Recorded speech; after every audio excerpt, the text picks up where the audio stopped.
ពីបាននឹងក្រន់តែត្រូវការស្នាមញញឹមដឹងធ្វើមិនដឹងព្រោះខ្លាញ់បាត់កលយ៉ាងត្រង់នេះឈឺនៅត្រង់នេះឈឺមិនតន់ស្រាស្រានមិនដឹងអាចទ្រាំបានដល់ពេលណាបឹងដងយំមិនដឹងប៉ុន្មានដងបឹងដងយំច្រើនដងរាប់មិនអងព្រោះលែខាងក្នុងមិនបង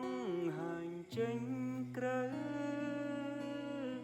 មើលទៅអូនធ្វើល្អនឹងគេលើកលែងតែបងសោកសៅបងឯកាទាំង